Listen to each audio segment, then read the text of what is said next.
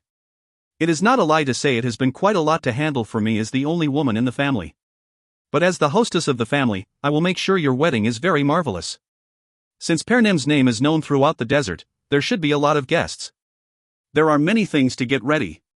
Grace continued to chatter away about how to change up the payo and what to change with the household chores, etc., as if she was really excited. Thank you for the meal. Omo, are you not hungry? Or does the food taste weird? Why did you only eat that much? I do not have much of an appetite. Then I shall make my leave first. As Per got up and left, Grace had a look of confusion as she looked toward Yulian, and then turned her gaze to Orca. Now we only have young Master Orcanim left. Next year, young Master Orcanim will be an adult as well. You should start preparing for it. Seeing Grace's interest turn to him, Orca started to flinch as he looked toward Grace. His sister-in-law had this magic about her that made you feel like you couldn't go against her word. If the second sister-in-law is like first sister-in-law, my future days will be difficult. Orca continued to peek at Grace, and using the moment she put some food in her mouth, he quickly ran outside. Thank you for the meal. Ah. Orcanim. Grace had more to say, but seeing Orca run away like that, she looked toward her husband. Ha ha ha ha, dot. Yulian laughed loudly before speaking. Do not take it to heart. They just left because they were embarrassed. Kakik. Why is it embarrassing when it is normal for a man to be married? What will I do when our young masters are so shy like this? In the future, they will have 4 to 5 wives each. I'm very worried. 5? Seeing Yulian being extremely surprised at Grace's words, Grace gave him a "why are you so surprised" expression as she continued. To be a man you need at least that many. Our tribe is especially bad when it comes to the ratio between warriors and women. Yulian peeked toward Grace as he asked. Honey, that's not the case, for me, is it? Of course it is. You are the glow, so we will need it for diplomatic reasons as well. Do not worry about my jealousy. It is not that I don't have the desire or greed to keep you to myself, but this Grace is not such a small-minded woman like that. Oh, Neo-Latin, dot. Yulian sought out the guardian in his mind as he spoke. I know you are worried, but didn't we decide to take that slowly yesterday? That is why I am only telling you. If you find a girl you like somewhere, feel free to bring her home. I do need to make sure she has a decent personality and acts properly. Although I won't be able to do anything about it if you get her pregnant before the wedding. Honey, just what kind of person do you see me? Sigh. Yulian let out a deep sigh and decided to stop there.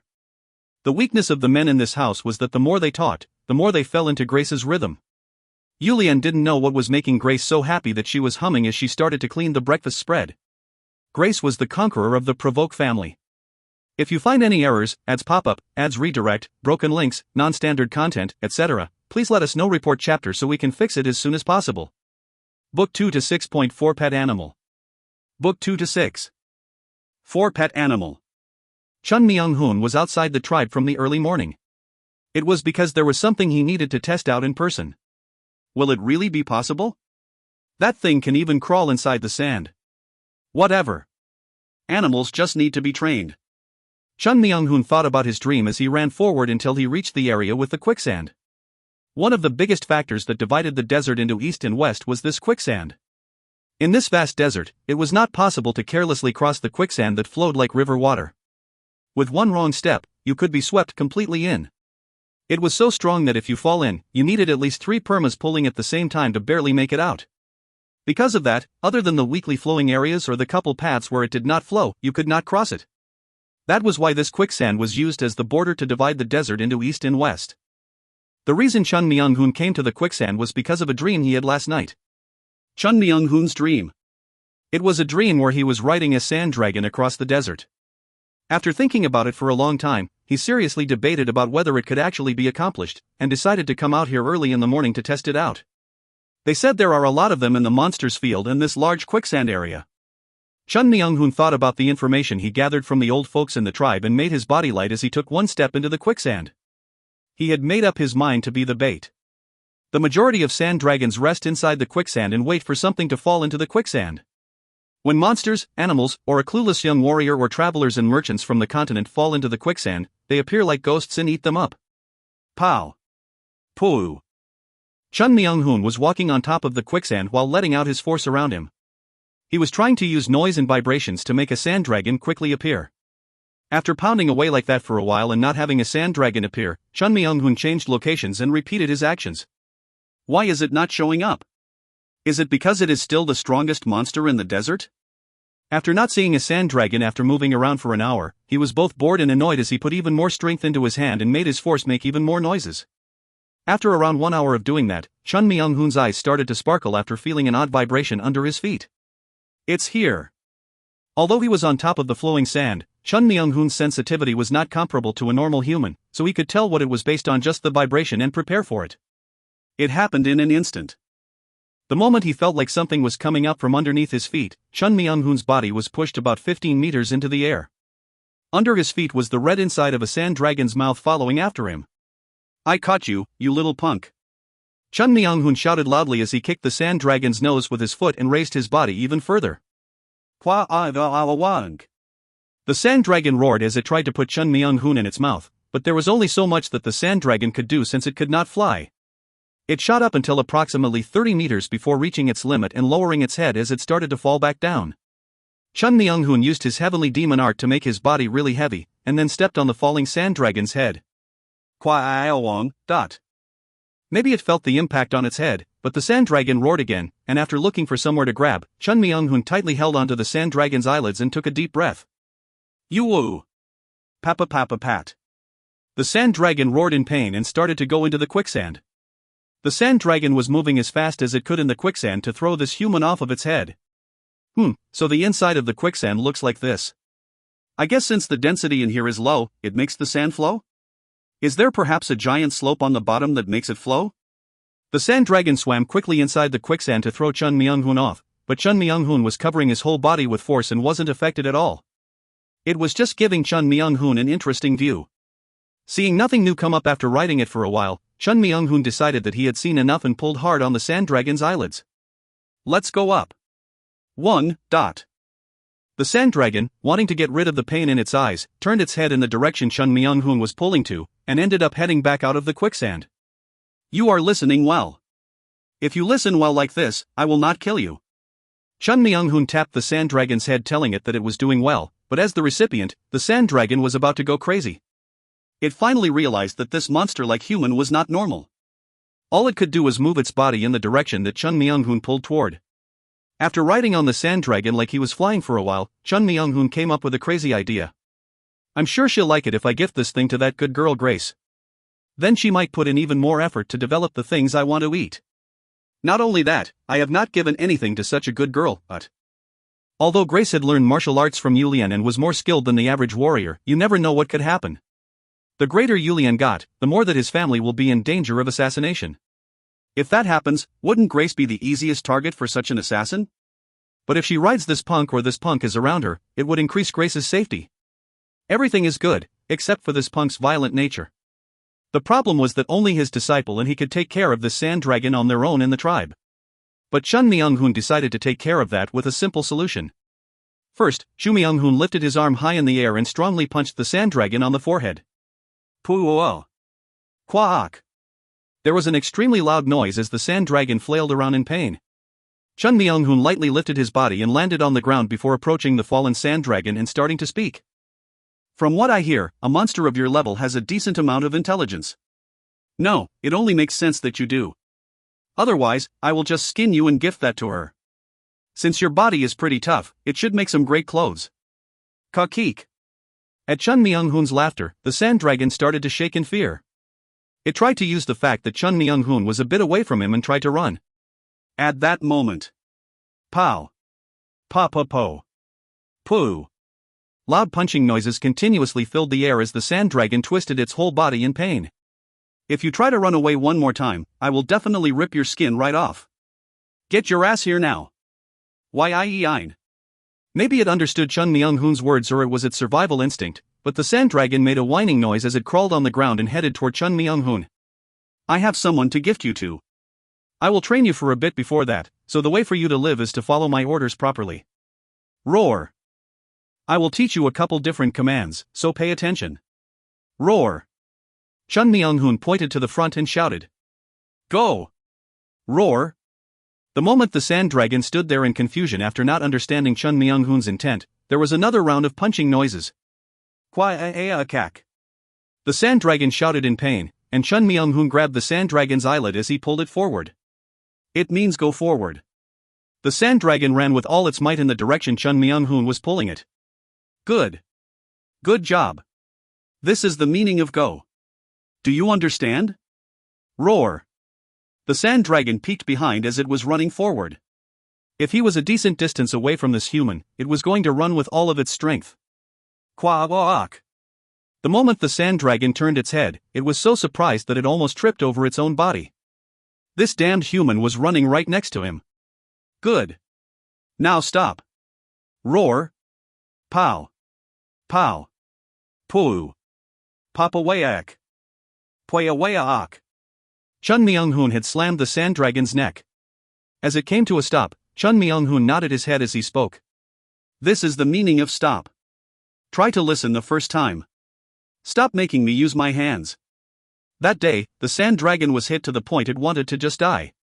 But maybe there was a positive effect, since it could now understand many commands, such as go, come, run, stop, to the left, to the right, a bit faster, and slower. In addition, it even learned some really odd commands toward other monsters, such as eat it, rip it to shreds, turn it over on its back and sweep it away.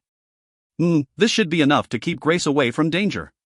Chun Myung-hoon felt that he was really talented in teaching, and happily got on top of the sand dragon's head and shouted, Let's go. Roar. Poo. The sand dragon, which didn't know the difference between go and let's go, had no choice but to be hit again.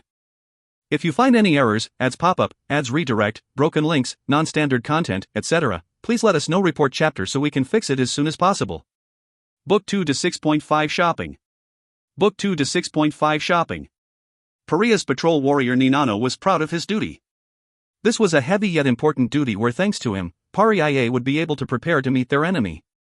Just like any other day, Ninano was feeling the heat of the sun as he slowly looked around his area of responsibility.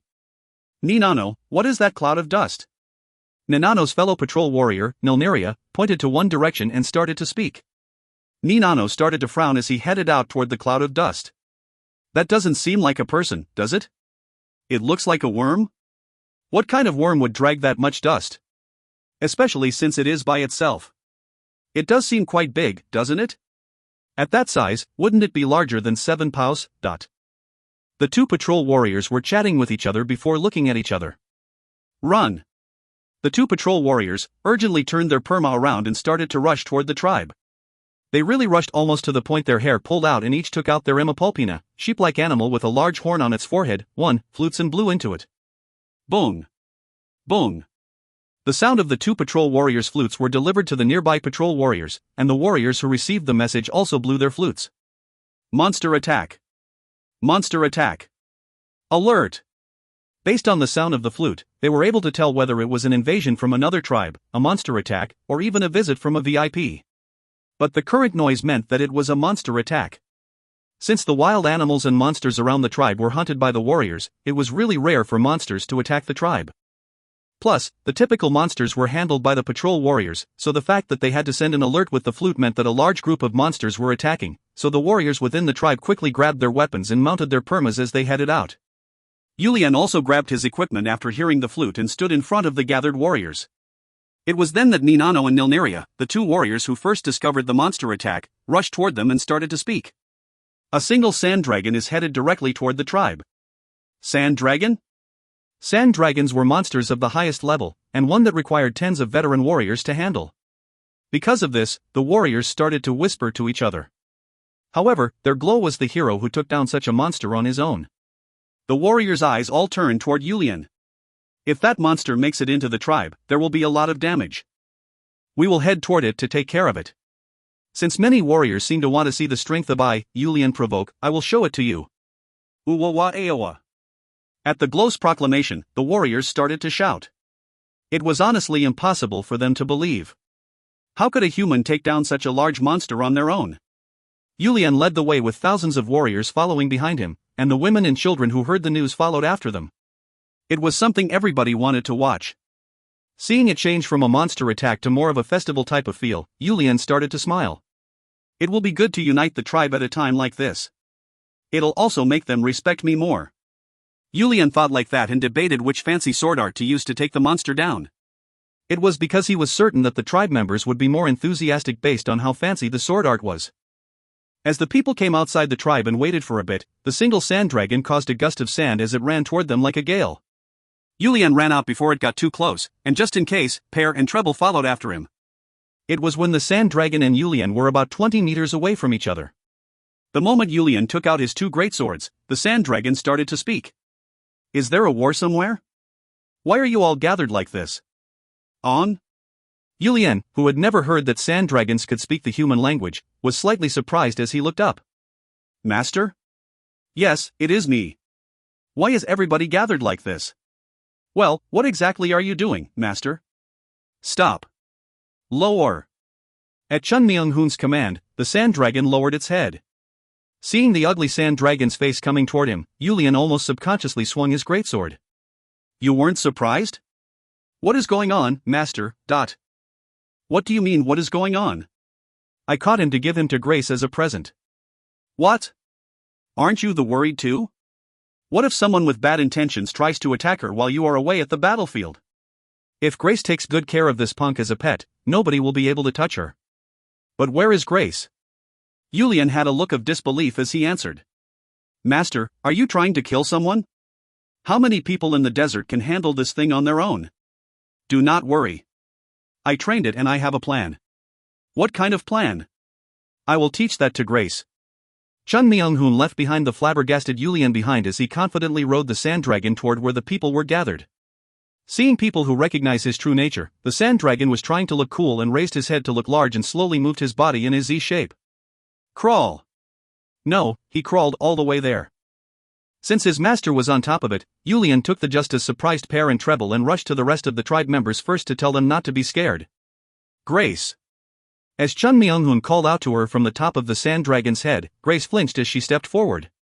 Yes, senior. Come on up. What? Do not have any worries and just come up. I caught him to give him to you. It is a one-of-a-kind present. Grace was disgusted by the sand dragon's appearance and was a bit afraid, but trusted Chun Myung-hoon as she held Chun Myung-hoon's hand and stepped on the sand dragon's head. Gar. The sand dragon made a noise as if he was annoyed that another human stepped on his head, but the consequences of such arrogant action happened immediately. Who do you think you are acting up against? Die. Die. Even though Chun Myung-hoon did not put much strength into the kick, the sand dragon felt like his head was about to crack open and tried to flail. Oh? Now you want to flail as well? Try moving even a little bit. I will pull each of your bones out of your body. Yi-yin. The sand dragon could only use all of his strength to handle the pain without moving. How is it? It is amazing, but, senior, what did you plan on doing with this monster when you caught it? Ride this punk instead of a perma. The speed is similar and it eats a lot, but if you ride him around, nothing dangerous will happen. Plus, the desert looks very different from higher up in the air. Do you like it? Seeing Chun Myung-hoon ask with a look of anticipation, Grace seemed to be unable to say no, as she kept sending signals to Yulian. She was asking him to stop his master. Chun Myung-hoon, who recognized Grace's intentions, started to speak again. Are you perhaps afraid that he might cause trouble? I am indeed a bit afraid, senior, but... Do you think I would have brought him here without thinking about that? There is always a way to deal with things. Yulian. Chun Myung-hoon called out to Yulian, who was down below, before he continued. Hand me your greatswords.